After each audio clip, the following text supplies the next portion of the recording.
Hi, this is Jordan Moorhead, and this is the Austin Real Estate Investing Podcast. Today, I have another awesome guest on here for you, Sarah Weaver, who's a big fan of medium-term rentals and actually wrote the book 30 Day Stay. Really excited to talk to Sarah, and I'm really excited for everyone to learn everything that she has to teach. Hey, Sarah, how are you? Good. Thanks for having me, Jordan. Yeah, thank you so much. Sarah, before we get started here, I have a very important question to ask you. What is your favorite restaurant in Austin? Ooh, I think for me, I'm a Kansas City girl, so sorry, I can't say barbecue. Uh, So for me, it's Uchi. Uchi? Which one do you like better, Uchi or Uchiko? Or do you care? Ooh, Is there a I difference think for they're you? owned by the same people, right? Hmm. So no, it doesn't matter to me. Whatever I can get a reservation for, because I typically never plan ahead. Okay. Quick tip, if you're ever back in town, go at like a 4:30. Especially to Uchiko, you can just walk right in and get a table. Or you can get a Hey, reservation the day before, where it's usually weeks. there we go. Thanks for the tip. Yeah, we had not been to Uchiko, and I got that tip from somebody else. I didn't come up with it, and just walked right in at 4:30. It was great. Great. So Sarah, can you just quickly introduce yourself? Who are you, and how are you involved with real estate investing? Absolutely. So, hi, everyone. My name's Sarah Weaver. I am originally from the Midwest and I invest in the Midwest. But I think what makes my story really interesting is that I invest long distance. So, I have been traveling full time for 4 years, living out of a suitcase, and have been fully remote, working remotely way before COVID, for 9 years now. And so I'm doing all of my investing long distance. I furnish long distance. I manage both long-term and furnished rentals from afar. And I have a lot of fun doing it. So you've been working remotely for 9 years, and for 4 years you've been traveling the whole time. Absolutely. Yeah, I bought a one-way ticket to Argentina four Wow. years ago and thought I'd be home by Christmas. And well, that was 3 Christmases ago. Oh, wow. So how many countries have you been to in 4 years? Or are you still in Argentina? Great question. I've traveled really slow the last 4 years. And so, gosh, I know how many countries I've been to in total. Mhm. But in the last 4 years, I've probably been to probably about 20. Okay, 20 different countries. That's amazing. How many different continents of those 20 different countries? What a great question to ask because I'm actually going to my seventh continent Oh, wow. in February, get this, with other real estate investors. And so I am taking about 12 real estate investors on a trip of a lifetime to Antarctica. Really? That's awesome. Yeah. Antarctica is so interesting because it's technically not anybody's country and nobody has ownership over it. But I think what's it during February? Is it going to be like technically summer there? Exactly. It's one of the best times to go, best times to travel the Drake Passage. Ask me about that later, meaning like in March and see how that went. Oh, It's meant to be the roughest waters in the world. So that's a 2 to 3 day journey across the Drake Passage, but supposedly weather should be the best then. And then most likely to get up close and personal with whales, which is what I'm most excited about. so you have to make your way across via boat. There's no plane. So we have to go across on the boat because we sleep on the boat. Mm. And then because the Drake Passage is maybe super treacherous, which everyone who signed up knows this, Hmm. I did charter a plane on the way back. So we will Oh, fly back, but we have to take the boat there because we have to sleep on the boat. yeah. Okay, makes sense. So, Sarah, how did you get started real estate investing? So you've been working remotely for a long time. What got you into the real estate investing world? Yeah, I read two books. Like everyone, I read Rich Dad Poor Dad, but I also read Tim Ferriss' The 4 Hour Work Week. And I just knew that I wanted to like do my 20s differently. I wanted to build wealth, ideally passive income. And for me, it just made sense to do real estate. My dad works for a builder in Kansas City. And so through osmosis, like I grew up playing on job sites and dirt piles. And so Mhm. I knew more about building in houses than your average 20 something girl who has no construction background. To be very clear, that's not what I studied. But I found I was like, I actually know a lot about houses. And I have the gift of gab. So I really felt comfortable talking to sellers. So my very first property was me driving for dollars and knocking Oh, on doors and saying, "Hi, I'd like to buy your house." mhm. And believe it or not, that worked. That's awesome. Yeah. So what was your first real estate investment? You were driving for dollars, knocking on doors. What did you buy, and what was your rental strategy with that property? Yep, I bought a property in a town called Prairie Village, Kansas. It is outside of my hometown, Overland Park, Kansas. And I was living in Denver at the time, arguably a much cooler place to live. No Mhm. offense to Kansas. But I just couldn't make the numbers work. I didn't know then what I know now. And Mhm. so for me, I thought, okay, cheaper home price and still great rent. It's a really desirable area. I mean, the town's called Prairie Village. I mean, could you get any cuter? So I bought a house. I bought a 1946, I believe, Cape Cod. And a lot of people in that neighborhood were tearing them down. And Oh, so wow. I did look at that, don't get me wrong, and I thought, "Oh my gosh, that's a lot," and I don't know where that money comes from because again, I didn't know then what I know now. And so all I did was I did take the entire upstairs down to the studs with my own bare hands. Wow. And it's funny, it was exactly this time of year. It was right around Christmas time, 2017. And oh my gosh, yeah, it was so much blood, sweat, and tears. It's wild the things that you do when you don't have money because you're Mhm. like, okay, guess I got to do that. And I'd watch YouTube videos and figure it out. So I took that entire upstairs down to the studs. And I don't think, Jordan, I don't think I really was sure if it was going to be a rental or a flip. I knew I wanted it Mhm. to be a rental, but I just didn't have that much money. And so I needed to make sure, like, God, I really hope this is going to work. And then my backup plan or, an exit strategy was, hey, at least I can flip it because I bought that thing for 217.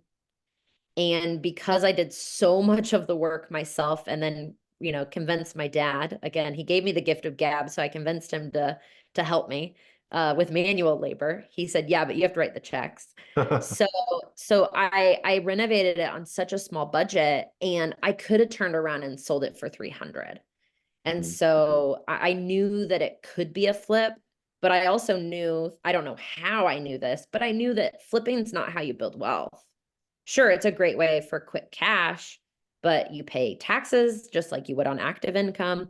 And I really wanted to turn around and kind of rent that puppy out and have tenants paying my mortgage down and get that principal pay down. So that's exactly what I did. I filled all the rooms, including the master or the primary. I lived in the smallest room and rented that room to roommates slash tenants. Mhm. And I was able to get my mortgage paid for and make about probably $400 to $500 a month back Wow. then. And so I was like, sweet, I'm moving to Argentina. And that's when I bought that one way ticket to South America. Okay, so you started by house hacking, and then when you moved out, were you making $400 to $500 extra a month? Yes, when I lived there, my rent was completely covered, but I had to pay my third of utilities. Mhm. And then it's funny looking back, even when I moved to Argentina, I was like, I'm not going to rent my room out just in case I don't like, traveling and I'll come back.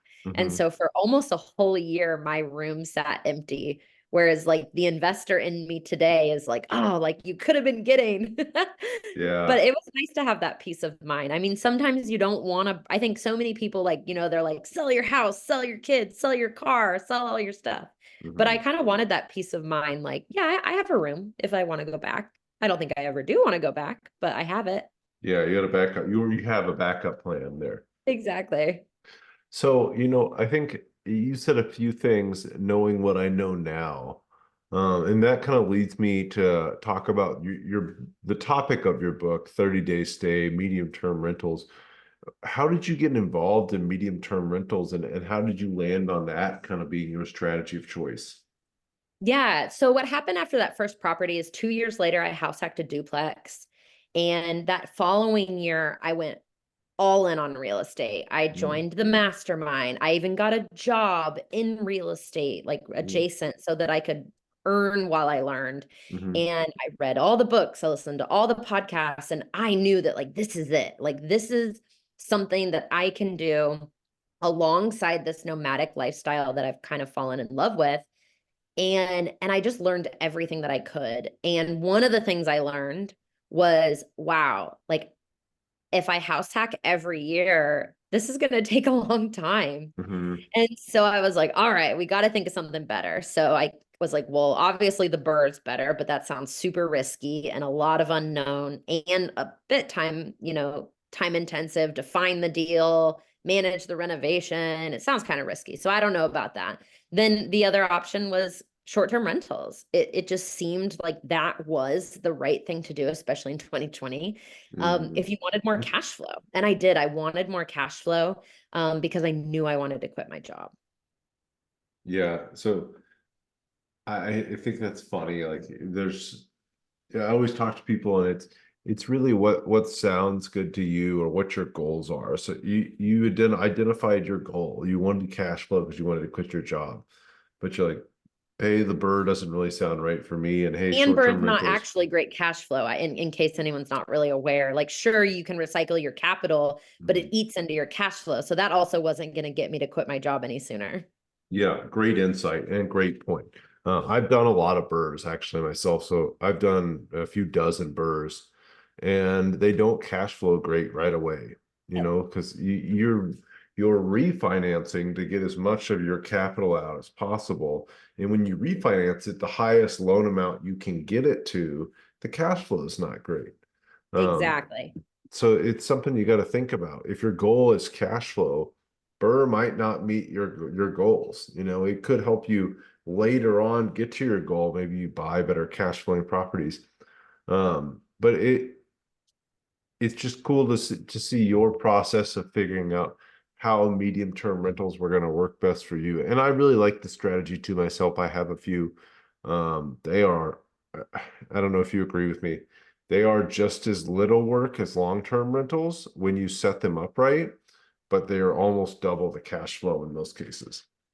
Exactly. So for me, how I fell into medium term rentals, or I shouldn't say fell into, everything I've done has been really intentional. I Mhm. think some people could look at my life and be like, wow, this girl's like risky and crazy.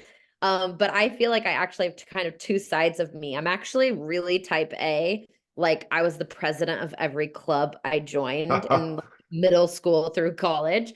And I also just happened, I fell in love with backpacking. Like I love traveling. And I do like spontaneity because I can, basically.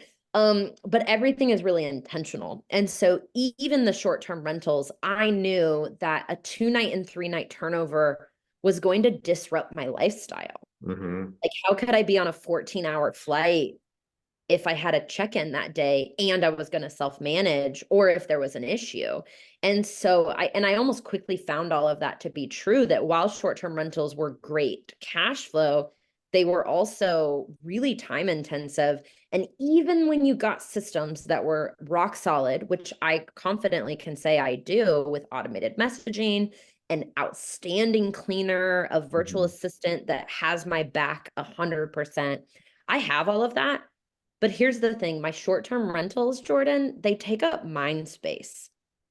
I'm always thinking, like, did the cleaner show up? Okay, so sure, maybe I check the Schleg app to see if she came in. Okay, then I'm like waiting. Is she going to text granted, it's the team and my VA is more than capable, Mhm. but is something broken? Or do I need to jump in and do we need to, pull prices because I need to charge the guest. There's just always taking up mind space. And I think one of the things that I learned was in order to be a sustainable investor long distance, I was going to have to become mentally tougher. And I did. So I slowly, cared less, took a chill pill, if you want to call it.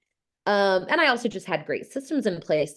But when I have a medium term tenant, oh my gosh, it's just great because you have usually about almost 3 months of silence where there's just no worries. Here's a great example. So we're recording this, it's the week before Christmas. And I had a guest who is booking my unit for 3 months. He just moved in maybe 3 weeks ago. He's staying through March. He had the thoughtfulness to message and say, hey, just so you know, I'm going to be out of town for the whole week of Christmas. Is there anything you want to do? I also just wanted to let you know in Oh, case you need to do it. And I just was like, wow, thank you so much. Just obviously make sure you take out the trash.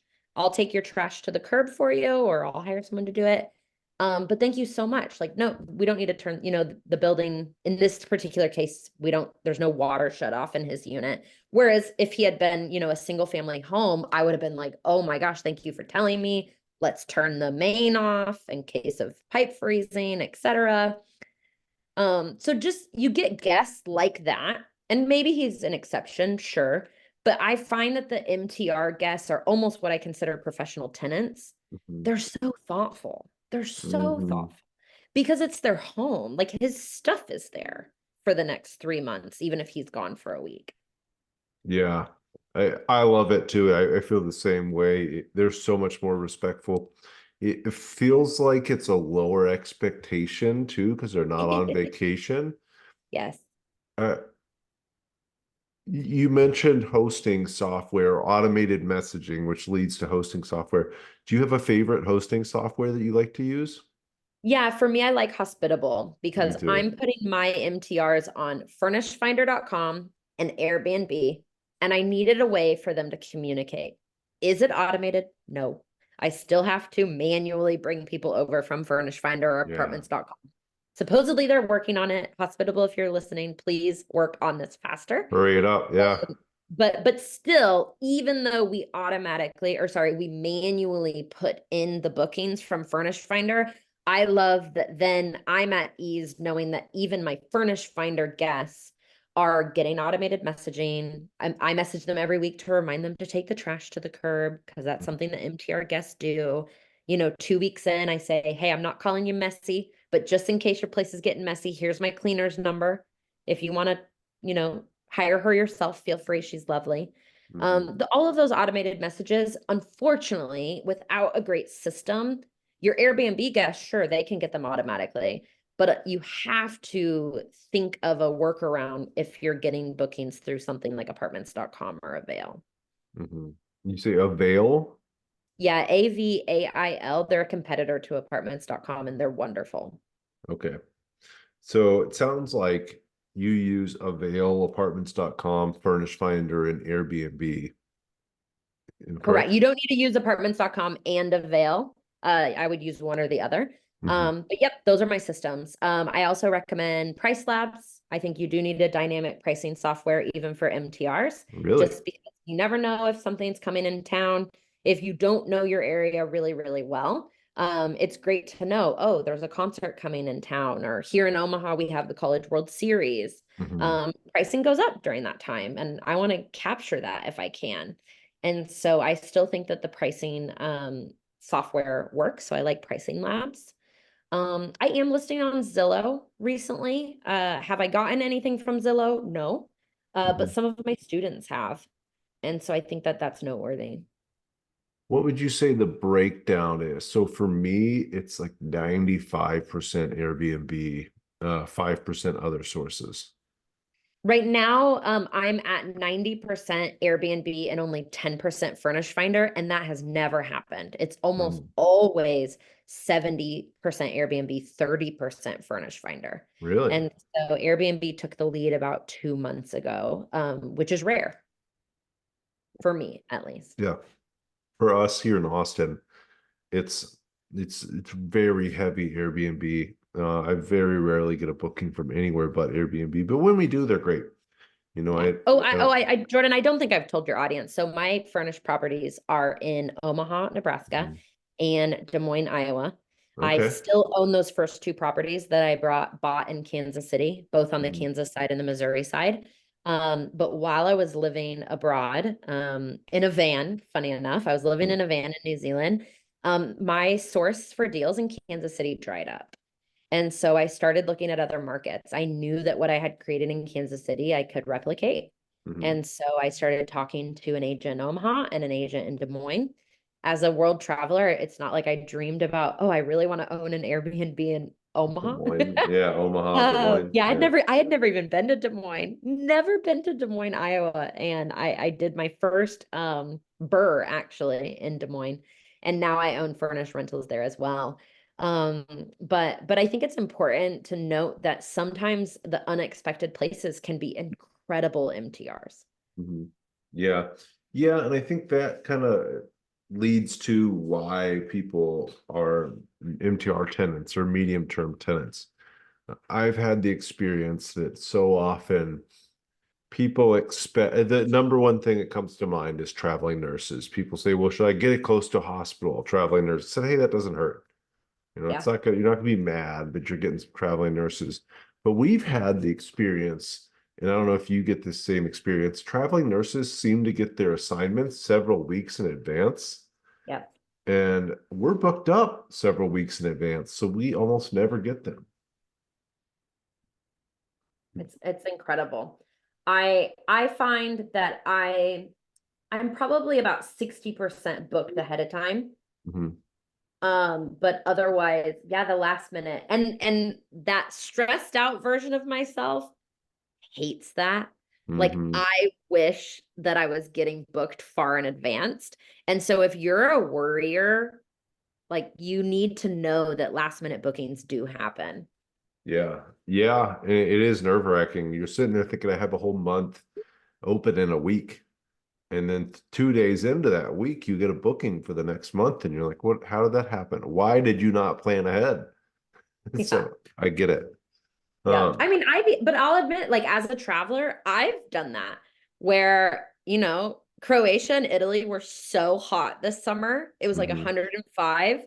And I thought, oh, it'll be fine. No, it wasn't fine. It was not enjoyable. And so I was like, screw it. I'm flying to Germany. And at 10 a.m., I bought a flight for 3 p.m. to Munich. Wow. And so even I am sometimes that last, not always, but sometimes I'm that last minute. Yeah, no, I like that too because that highlights that the last minute guests aren't bad guests. They just might have had a last minute reason to need to Yeah. book your Oh, place. absolutely. Super cool.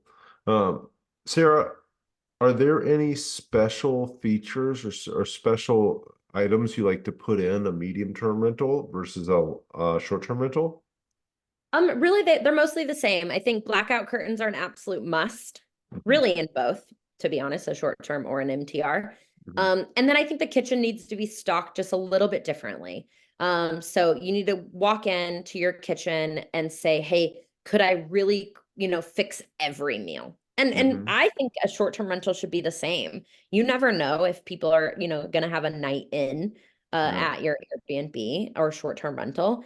And so I think having a really truly fully stocked kitchen, we're talking, you have to have a colander, you have to have a brownie pan, a baking pan, just those things that someone would want if they're living there for 3 months. Yeah. No, I think that's such a good point. We did a Thanksgiving at a Airbnb about an hour away. So we were there for 2 nights, but we cooked the whole Thanksgiving meal there, and it really helped that it was fully stocked in the kitchen. They had everything we needed. That's awesome. Um, Sarah, do you have a biggest mistake you've made investing in medium term rentals? Like something people can learn from and maybe not run into the same problem? Yeah, there's probably two things that I would have done differently. I would have learned to spend more money up front instead of trying to save money. So Mhm. a great example is I just got a text from my handyman. So while I'm talking, I'm unlocking my door to my unit on Schlage. So I have Schlage in code locks on all my doors.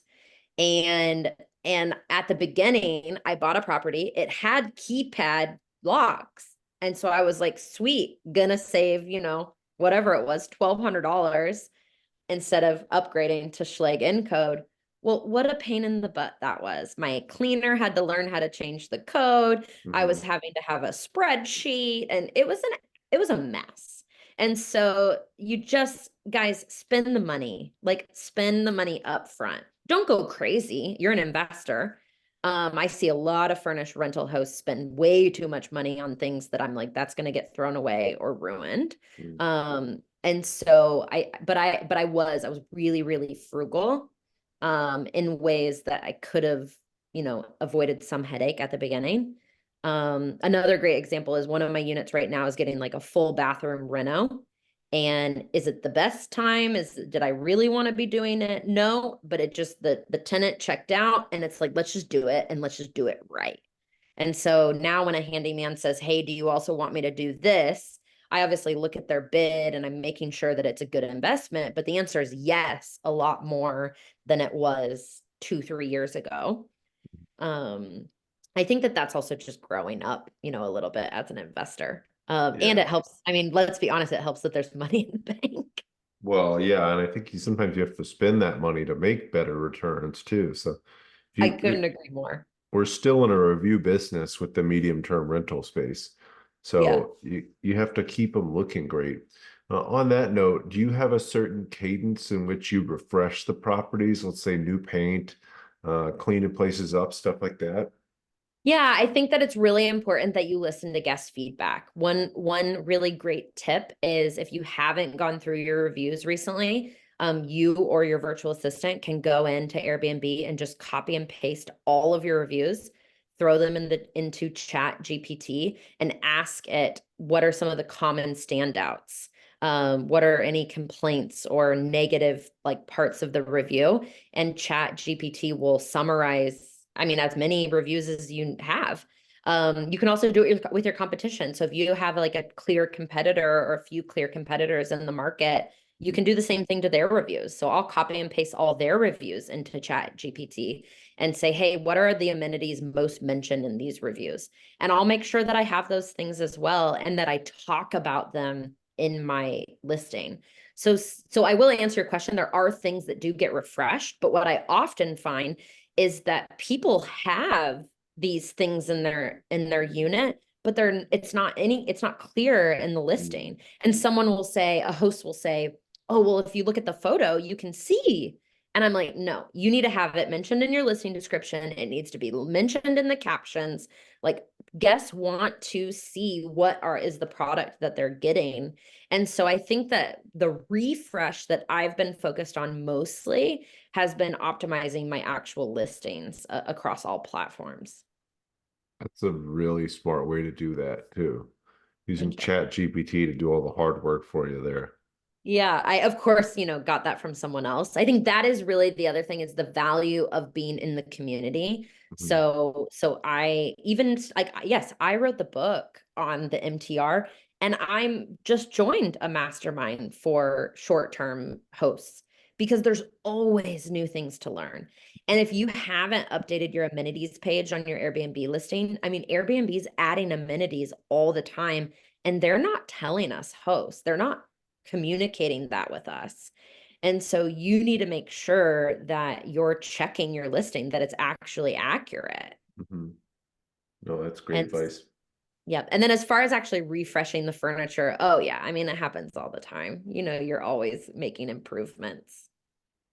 Yeah, no, we understand that we need to make paint touch-ups every so often. We need to kind of replace some of the dishes, some of the furniture. You never know what you're going to have to actually go in and fix. But I like what you said. Basically, if you're paying attention and you're monitoring that through reviews and guest feedback, they really tell you what you need to do to make this a great property. And if you do Absolutely. what they say, you almost end up with a good product. Yeah, I think so too. I think it's really a matter of not being married to your listing. Thankfully, that's Mhm. always been how I've operated with real estate. Even from that very first house, yeah, I put my own blood, sweat, and tears, but that was an investment property. Like I Mhm. remember my mom being like, "Oh, let's do this fixture." And I'm like, "No, that's not good ROI." And so I find a lot, especially with furnished rentals, I don't know what it is, but hosts kind of fall in love with a design or an item and I'm like no, it's an investment. Mhm. So you got to listen to the guests, you got to give them what they want. Yeah. Yeah. And you just can't take it personally. The feedback is just feedback. It's not about you. Exactly. So Sarah, you wrote the book 30-Day Stay. Who is that intended for? Who should read the book 30-Day Stay? I think really anyone interested in real estate investing, because a lot of people who think, a lot of investors or people who want to invest think the same thing that I've already echoed, which is short-term rentals are a lot of work. Mm-hmm. And so I think people are feeling discouraged with higher interest rates. It's really hard to cash flow. And so enter the medium term rental. You get that increased cash flow without some of the headaches. It's still a job. Like I still run furnished rentals, but they don't run me. And I think that's the biggest difference. No, it's a great way to look at it. It's still a job. There's still work to do, but it's a much easier job than a short-term rental. Exactly. And so what I love about the book is that a lot of people who own long-term rentals already and have that, maybe preconceived notion like, I never want to do short-term rentals. They're the ones who are telling me, oh, Sarah, like I love my MTR. I turned a unit that was either underperforming into a MTR, and now they're super happy. I think that when you look at the numbers, and in my experience here in Austin, it's typically 50 to 70% more in gross income off of the medium term rental versus the long term rental. So it's like goes from just barely, maybe not even break even to you're making the right cash flow. But no, I think it's such an eye opener when you look at it that way, because a lot of people they just see the long term rental and the short term rental, and there really is this in between that is the medium term rental that has amazing cash flow and is not a lot of work. Is Go ahead. And that's what I think is so important, is that people realize that really MTRs are not just for, professional landlords too. I think that it really is a great first investment. Mhm. And so you could never have owned a rental, pick up a duplex, maybe live in one side and turn the other side into an MTR and almost like practice on, okay, it's right next door. If anything happens, I'm right here. And then you'll realize, oh, this is really easy. Like, I'm not going to pay a property manager, especially like a short-term rental property manager who's taking 20 to 35%, because like I said, for about 70 days, you don't even hear from the guest. Yeah, no, it's great. And I love that strategy too. The buy a duplex, have medium term rent and cover almost all of the mortgage or all of the mortgage with just one unit. And then if you choose to move out, you've got massive cash flow off the Well, and thing. that's actually how I got started. Is I bought a fourplex using FHA 3.5% down. I moved into the unit, and in my mind, I was like, I am about 3 hours away from my parents. I'm 45 minutes from all my grandparents, and I can always just go to Mexico. And so I put my unit on Airbnb thinking maybe it'll get rented on the weekends. I'll make some cash and I'll go somewhere for the weekend. And my second Airbnb guest was a 62 night stay. So I was like, well, guess I'm going to Mexico for 62 nights. That's amazing. Yeah. So I know you have the short-term rental, or sorry, medium-term rental business that is essentially affording you the freedom that you want. But I know we also talked about before we started here, you have another travel business that you're super passionate about. It's called Invested Adventures. And can you explain a little bit more about what that is and what y'all do? Yeah, absolutely. So I take real estate investors on epic adventures around the world. What I have done is I've built my rental portfolio while traveling, and while people love talking about real estate investing, I find that everybody just wants to talk about the travel. They're like, how do you pack carry on only? Tell me about credit card points and travel hacking. And I think because of COVID, people were itching to get together again. And conferences are amazing. Like I am a conference junkie. I go to a lot of conferences. You will see me at conferences, and I'm an extreme extrovert. So there are introverts where the conferences are draining Hmm. and it's not giving them, hands-on tailored advice to their situation. Sure, you might have great hallway conversation. I call that lobby con. Mhm. And you might have great hallway conversation, but you're still, and you may even leave the conference feeling really motivated. But the problem is that that motivation or that spark, it starts to fade because you didn't likely have 11 to 15 people who really invested to get to know Jordan and his portfolio and his specific challenges. And so, sure, then you have to go to another conference to like get that same feeling or motivation or inspiration. So, what I decided is that I was going to take the amazing part of conferences, which is the camaraderie and the community, and then elevate it by pairing it with a bucket list experience. Mm. So I take small groups of anywhere between 9 and 17 has been my biggest group. And we do epic things. So we hiked Kilimanjaro this summer. Wow. I summited Kilimanjaro. And if anyone's, listening to this without video, like I don't look like an ultra marathon runner. Like I think one of the biggest people on that mountain, and I freaking summited. And I did it with 12 real estate investors who now we talk weekly. We have a group thread that is not annoying. A lot of group chats are like the bane of my existence. This group thread is awesome because we know each other so intimately. Like when you go on a 9-day hike with someone, you talk about things you never thought you would talk about with another human. And you talk about real estate. And so I know how big of a deal it is that someone hired a bookkeeper because either they have control issues or they keep thinking they can do it themselves. And then I also know how big of a deal it is that someone finally got their property appraised because I know like the intimate details of their portfolio and their journey. And we did something really, really cool. It's 9 days to hike Kilimanjaro. So it's 6 days up and 2 days down. It's an 8-day route that we did. You can do it faster if you're like a mountaineer, Hmm. but the issue is altitude. And Yeah. so the route that we did has the highest percentage of summiting, so success to summit. We actually had 2 people in our group not summit, Mm. and I was vomiting and coughing blood, and I summited. Wow, that's amazing. Yeah, Congratulations and good job to you. I thank, have thank uh, you. a desire to do something like that eventually. I have some buddies in GoBundance. It's a mastermind I'm in that they just did that this summer, but I had no idea it took that long. That's amazing. Yeah, it was incredible. And if you or anyone listening is like, yeah, I'm out, no hiking. I immediately went from Kilimanjaro to the south of Italy and I hosted 12 real estate investors. And the only exercise we did was like passing the bread and drinking wine. So I have events for all people and all different, walks of adventure.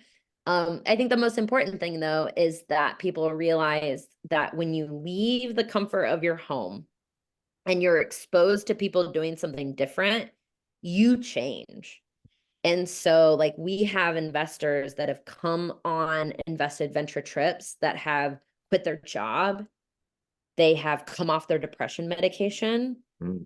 they're parenting better, they've lost weight, they, of course, buy more real estate but truly like lives have changed just from a 5-day event.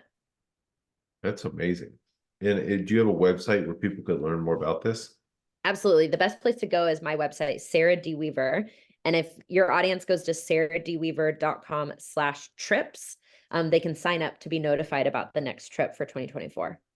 Awesome. No, that sounds really exciting. Sarah, so I know, you've got a lot of stuff going on. The book, Invested Adventures, your medium-term rental portfolio. It sounds like you have a few long-term rentals too. What are your long-term goals for real estate investing and what's that look like for you?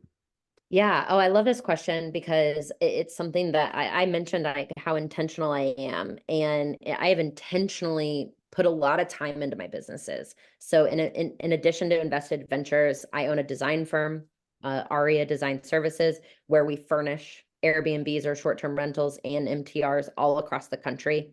That company hit 6 figures this year. I have Wow. plans to double it next year. I also have a coaching program with 75 students, And I really was intentional about, okay, how can I have cash producing businesses and then turn around and move that money into cash flowing properties. And so I have been looking for my next deal, just like most real estate investors, Mm. but doing it really intentionally. So while I've been waiting, I've been lending. So I've been doing a lot of lending this year.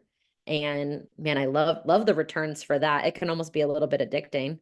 And so I'm making sure that I have a great accountability group who's making sure, okay, Sarah, like you have to buy something by this deadline. So for my real estate portfolio specifically, I'm going to keep doing what I'm doing. I have been picking up duplexes lately where I will have one side LTR long term and one side medium term rental. That way you get the best of both worlds. You get Mhm. stability. It's not a huge upfront, cost to furnish both units. You're only furnishing one. And then I'm not onboarding, two furnished rentals at the same time. And so I really like that model. I love the markets that I'm in. I've built really solid on the ground teams. And also my CPA is like diversification's great, but Sarah, you own 19 units in 4 states. Can we not add another one? Oh, because having to file a different return. Yeah. Yeah. And so that's definitely something to keep in mind, real estate investors. But I'd love to house hack again. I'm actually looking in your lovely market, Awesome. because I want to live somewhere where I can start dating again. Mhm. And for anyone listening that's gone through dating, I don't know if Omaha, Nebraska is quite my demographic as a very full passport holder, but we'll see. I shouldn't judge. So I am looking at big cities. So looking at New York, DC, Denver, Austin, Mexico Awesome. City. No, I love the outlook for where your portfolio is going. I really do love the long-term rental and medium-term rental strategy too. I have two duplexes here in Austin that employ that same strategy. One is a long-term, just set it, forget it, never think about it. One is a medium-term. It's systemized. I have to onboard a new tenant every couple months, maybe, but it's not a lot of work. And it's great cash flow. So Great cash flow. absolutely something that works well here in Austin too. So you can do that and have a great place to live when you want to be here. Exactly. That's kind of the plan. Yeah. So, because I think, I mean, even through everything I've done, working for a mastermind, starting my own, attending conferences, speaking at conferences now all over the world, I love community. I Mhm. think like, what's the point of any of this if you're doing it all by yourself? And so I think that I've really started to value having a community that is like-minded. And so for me, it's living a really big life. So I don't need to hike Kilimanjaro every year. Hmm. I don't need to top that next year, by the way. But I do want to live life differently. I think that's how I started out the podcast is, I knew that my 20s were going to look different than other people. And now I'm so glad that I chose this path because now my 30s arguably look so different than some of my peers. Mhm. Yeah. No, I love it. I think it speaks to having an intentional life and you're living the life that you want to live rather than what feels like the life that you're supposed to live. Yes. You mentioned that your life looks a lot different than a lot of your peers. I think people just kind of let life carry them along a lot of the times and say, oh, well, I'm supposed to do this next. I hit this age. Now this happens. And you said, I want to do these things, and this is what I'm going to do, and this is how it's going to look. And you've done it, and you've absolutely made it happen. And that's just a testament to life is what you want it to be, and life is what you make it, not what happens to you. It's awesome. Yeah, absolutely. Well, and I think sometimes you can get so caught up in like, oh, how many doors do I have? Mhm. And I realized really quickly, like the stress that comes along. I'm actually furnishing a unit right now. So for anyone watching the video, if you saw my eyes darting, I had someone come in and deliver a chair while we've been on this podcast. Oh, And wow. and so furnishing a unit is stressful. Mhm. It's less stressful if you hire my company and we'll do it for you. But I think that people really underestimate all the time and energy, and of course money that goes Mhm. into onboarding a new property, whether it's furnished or not. And sometimes that can make people really unhappy. So I know people who own hundreds of doors, but they're, overweight and lonely. And I just made a decision kind of early on that, hey, I'm going to focus on things that really fill me up. And so I spend a lot of time mentoring and a lot of time taking care of my invested venture clients as well as ARIA clients. And sometimes I'm passing on really good deals because I'm passing them to my mentees. And then, of course, I'm always thinking, oh, yeah, I'll pick one up next time, but I have to make sure it fits into my life. And so I think a lot of people, especially this time of year, I don't know exactly when this will air, but at the end of the year, beginning of the year, I think a lot of people are like, oh, I didn't do enough this year. Like, I didn't buy enough or I didn't do enough. And it's like, but did you have a good time? Mhm. Like, did you make an impact on anyone's life? Like, who was the most influential person in your year this year, 2023? And I think that when I ask myself those kind of questions, I'm like, man, I'm doing really good. I'm Mhm. really happy. Yeah, no, we get really caught up in hitting a specific number a lot of times. And I think that life is so, you can't measure it that way and be happy, you know. Mm. Whose life did you impact? I really like that a lot. Yeah. Thank you. Thank you. Thank you. Sarah, do you have a favorite book you like to recommend other than your book 30 Day Stay? Yeah, I recommend there's really two books. If you haven't read Matt Fairclough's Raising Private Capital, Great book. I think that even if you aren't planning on doing equity partnerships or private money, it's just a really good read to think about real estate differently. And then I love how he is being very intentional with his relationships. So he talks to you about, in the book, he talks to you about how to build a database. And I think that every investor should do that. And so that's something that I actually got from my journalist days is I was always building a database because you never knew when you were going to need a contact on the ground somewhere. And I thankfully brought that into real estate. And so Matt Fairclough is one of the first people that I saw talk about that in a real estate book. And then the second book that I mentioned at the beginning, just in case anyone hasn't read it, is Read the 4 Hour Work Week. It is an absolute must. Tim Ferriss is absolutely brilliant. Even if, salsa dancing or tango down in Argentina is not your thing, there's going to be something in that book that will touch you. What's he saying there? It's automate, delegate, eliminate. The three things he looks at with anything he's doing. How can he either automate it, delegate it, or eliminate it? And Exactly. And in my opinion, I think there's two different types of entrepreneurs. There's the entrepreneur that cannot delegate it at all. These are mhm. not my words, but I would call that a control freak. Yeah. And then there's someone that delegates everything in their life, but then also doesn't check the work. And Mhm. I will admit I am definitely the latter. And so I Yeah. have been delegating everything. I heard I think he might be in GoBundance. I heard of someone who's even delegated his dating profile. I haven't gone that far. Yeah. So I haven't delegated that to a VA, but I've delegated a lot. And I know that delegation has made me happier, like Oh, without a yeah. doubt. And I it's made think me more. Yeah, absolutely. I think it absolutely can make you more money. And I think that even with the rise of AI, there's a lot of things you can delegate to AI that maybe Mhm. you're not completely handing off, but you're saying, hey, I need a lot of this work done.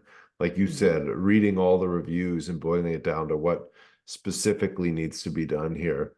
I would not be surprised if somebody in GoBundance has automated their or delegated their dating profile. But I like what you said there of like over delegating and not in inspecting it. I think the term I've heard that makes the most sense to me is inspect what you expect. So you're saying, Mm. hey, I want to see this done. Maybe you have somebody else do it, but you have checks and balances where you come back and you inspect their work and make sure it was done right and up to your standards.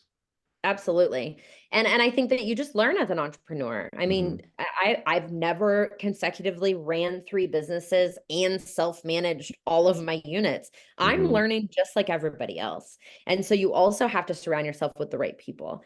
And so I have two different kind of outlets. One is all real estate focused, and one is more entrepreneurial focused. And those two groups of people are so important to me. And so I urge anyone that hasn't joined something. I mean, you mentioned GoBundance, which I think is an incredible organization. I think people really do need a community. And yes, they all cost money, Yeah. sure. But if people pay, then they show up. Mhm. Yeah. I was actually at an event this weekend. It was a guy's surprise birthday party, but it happened that everybody there was in some sort of community he had overlap with. Entrepreneurs organization. I think that's what it's called, EO. They had another one that was just a community of guys helping each other, and masterminds like GoButton and stuff like that. It's so important, and it can really help you level up in every area of your life just by being around people that are traveling all over the world and operating multiple businesses and stuff like that. Yeah, and then there's so many like unexpected things. So I already mentioned like my health and being possibly the biggest person on Kilimanjaro. That's been my focus the last quarter is Mhm. okay, I gotta eat cleaner. Traveling is so hard on eating clean and Yeah. not drinking and exercising enough, of course. And so what's great is I made huge differences in how I'm eating. And then it was great, Jordan. I looked around at my friend group and I'm like, oh, this is how every one of my friends eats. Like Hmm. it, whereas I think a lot of people who live an unhealthy lifestyle, it's pretty tragic to make a change because they're having to, stop hanging out with their drinking buddies, or like when you go to family events, you have to bring your own food. Whereas for me, like really all my friends are freakishly fit. And this is Hmm. already like a pillar that they follow. And so it's made my journey so much easier. Absolutely. It's all about who you surround yourself with, and they'll pull you up or pull you down, however that Absolutely. is. Yeah. Sarah, what's the best way for people to get a hold of you or follow you? Yeah, there's two ways. So if you're not on Instagram, you can head over to my website, sarahdweaver.com. And then if you've liked anything that you've heard, I really would love to hear from you guys, either via email, which you can access on my website, or message me on Instagram. I think it's really, really fun to get a DM saying that you heard something I said, and either you loved it or hated it. But either way, I love to hear from you guys. Absolutely. I love that. And what is your Instagram, Sarah? Sarah D. Weaver. So Sarah All D. one word? Yep, Weaver, Weaver. Okay. Awesome. Love that. And it's at Sarah D. Weaver. Of course, I'm at Jordan_Moorhead on Instagram. Sarah, thank you so much. I've really enjoyed our conversation here. I absolutely love medium-term rentals, and I love everything else you're doing. Thank you so much, Jordan. All right. We'll talk soon. You have a great day. Thank you.